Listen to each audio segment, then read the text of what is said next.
കൃഷ്ണകുമാറിനെ ജയിലിലാക്കാനായിട്ട് ചില തന്ത്രങ്ങൾ, കൃഷ്ണകുമാറിന്റെ മകളെയും ജയിലിലാക്കണം, ഇതാണ് തന്ത്രം. അപ്പോൾ ഈ 3 പേരുടെയും വാദങ്ങളെല്ലാം തന്നെ ഒന്നിനു പുറകെ ഒന്നായി പൊളിയുകയാണ്. കാരണം CCTV ദൃശ്യങ്ങളെല്ലാം പുറത്തു വന്നു.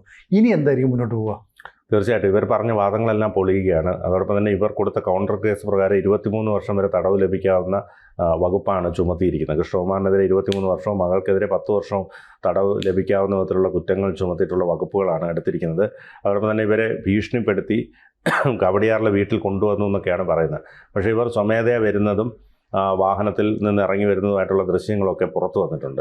സ്വാഭാവികമായിട്ട് അതോടൊപ്പം തന്നെ അവിടെ വെച്ച് ഒരു വാക്കുതർക്കം പോലെ ഉണ്ടായപ്പോൾ റെസിഡൻസ് അസോസിയേഷൻ ഇടപെട്ടു. പിന്നീട് അവർ കവടിയാറിൽ നിന്ന് അമ്പലമുക്കിലേക്ക് പോകുന്നതാണ്. അത് തട്ടിക്കൊണ്ടുപോയി ഭീഷണിപ്പെടുത്തി പണം വാങ്ങി എന്നൊക്കെയാണ് പറയുന്നത്. പക്ഷേ ഇവർ സ്വമേധയാ കാറിൽ പോകുന്നു. ഒരു യുവതി സ്വന്തം സ്കൂട്ടറിൽ തന്നെ ഇവരെ അനുഗമിച്ചു പോകുന്നതുമായിട്ടുള്ള ദൃശ്യങ്ങളാണ് വരുന്നത്. അതുകൊണ്ട് തന്നെ ഇത് മോഷണ കേസിൽ നിന്ന് രക്ഷപ്പെടാനുള്ള കുതന്ത്രങ്ങളെല്ലാം തന്നെ പൊളിയുന്നതാണ് ഇപ്പോൾ നമുക്ക് കാണാൻ കഴിയുന്നത്. പോലീസും അത് പരിശോധിച്ചു വരികയാണ്.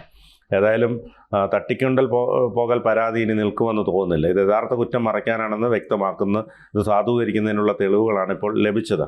കൂടുതൽ വാർത്തകളും വിശേഷങ്ങളും നിങ്ങളിലേക്ക് എത്താൻ ABC മലയാളം സബ്സ്ക്രൈബ് ചെയ്യുക, ബെൽ ബട്ടണും അമർത്തുക.